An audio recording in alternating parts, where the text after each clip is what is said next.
ఎందుకు ఈ మాట చెప్పానంటే వ్యవసాయం కూడా సంఘానికి పోల్చబడింది. యేసయ్య అన్నాడు, నా తండ్రి వ్యవసాయకుడు, నా తండ్రి వ్యవసాయకుడు అన్నాడు. అంటే సంఘం కూడా వ్యవసాయానికి, భూమికి పోల్చబడింది. ఇంత భద్రం చేసి భూమిని దాంట్లో ఒక గింజ నాటితే అది మొలకొచ్చే సమయంలో కానీ, లేదంటే కొంచెం పెరిగిన తర్వాత కానీ, ఇంకొంచెం పెరిగిన తర్వాత కానీ సైతానుగాడు ఇలాగనే దాడి చేస్తాడు. అలాంటి దాడి చేసే వ్యవహారం సంఘమును నూతనంగా ప్రారంభించే వ్యక్తి విషయంలో కూడా ఉంటుంది. కొన్ని కాలాలు గడిచిన తర్వాత కూడా ఆ సంఘాన్ని పాడు చేయడానికి సైతానుగాడు ఎత్తుగాడు వేసి కూడా స్కెచ్ చేస్తాడు పక్కాగా.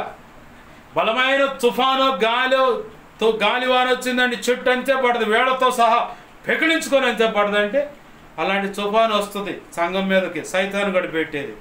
వేళ్లతో సహా పీక్కొని పోతుంది అనమాట. అంటే అసలు ఏమీ లేకుండా. ఒక్కొక్క చోట ఏమైందంటే మొజ్జు మటికి వాలిపోతే అక్కడ కింద మటికి కట్ చేస్తారు, ఏర్లు ఉంటాయి. సంఘాల్లో కూడా అదే పరిస్థితి ఉంటుంది. విశ్వాస విషయమైన, అసలు సంఘ స్థాపన విషయమైన నిన్ను దేవుడు ఏలియా పరిచర్యకు పిలిచాడా?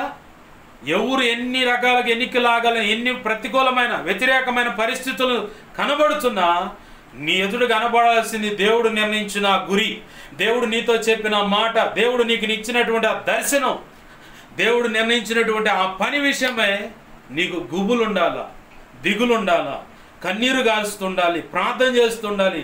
నా ప్రభుకి అసాధ్యమైంది ఏది లేదు. యెషయా గ్రంథం 6వ అధ్యాయంలో మాట ఉంది. ఇదిగో చూడండి ఆ మాట, చూడండి ఆ మాట చూసి ముందుకు వెళ్దాం. యెషయా గ్రంథము 6వ అధ్యాయంలో ఒక మాట ఉంది.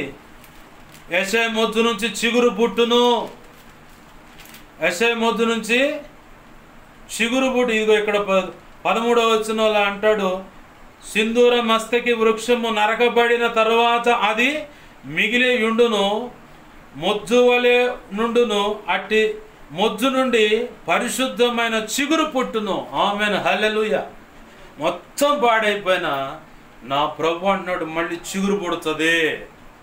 ఆమెన్, హల్లెలూయా. చిగురు అంటే మువ్వల వేస్తదిగా, కొమ్మల వేస్తుంది. అప్పటి వరకు ఒక మొజ్జే, ఇక ఆ మొజ్జులో నుంచి చుట్టూ కొమ్మలు చిగురు పుడితే అటుపక్క ఒకటి ఇటుపక్క ఒకటి దాని చుట్టూ చిగురులు పుట్టాయనుకో, ఆ చిగురు కాస్త కొమ్మలైపోతాయి.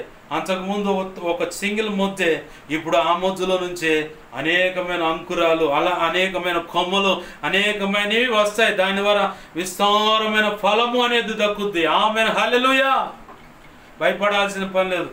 ఈ మధ్యకాలంలో ఒక అన్నయ్య వచ్చి నాతో అదే మాట అన్నాడు, అన్నా ఇలా వేరే ఇట్లా వెళ్ళాలి, నేను సేవ అనుకున్నాను కానీ ఏదో అట్లా సంగతి అని అంటే, నాతో అన్నయ్య చెప్పిన మాటలను బట్టి నేను అన్నా, అయ్యా ఒకసారి సంఘంలోంచి బయటికి రాకూడదు, వచ్చావంటే మళ్ళీ ఇక పోకూడదు.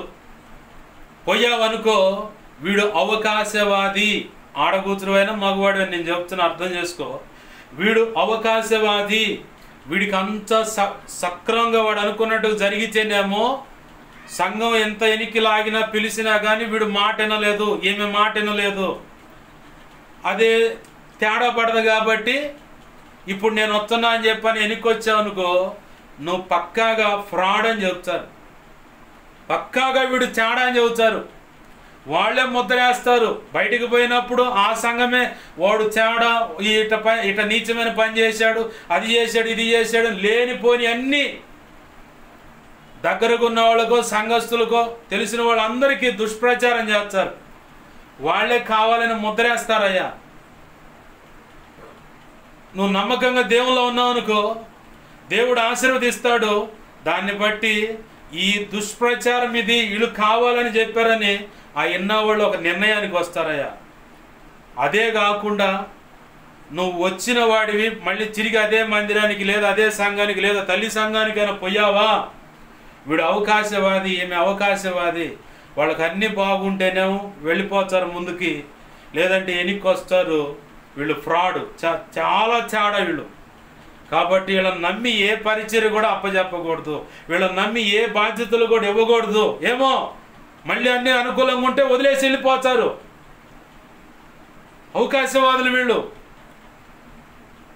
ఆ మాట అంటమే కాదు, ప్రారంభంలో నువ్వు బయటకు వచ్చినప్పుడు ఏ ఏ మాటలు ఇతరులకు చెప్పారో ఆ మాటలు అక్షరాలు నువ్వు వెనిక్కిపోవటాన్ని బట్టి ముద్ర వేసిన వాడు అవుతావు. వీళ్ళు చెప్పింది కరెక్టేరా, వీడే ఈమె తేడా అని చెప్పని ముద్ర వేస్తారయ్యా. వీడే తేడా అని ముద్ర వేస్తారు. కాబట్టి ఏది ఏమైనా సరే దేవుడు నీ పట్ల గొప్ప ప్రణాళిక కలిగి ఉన్నాడు.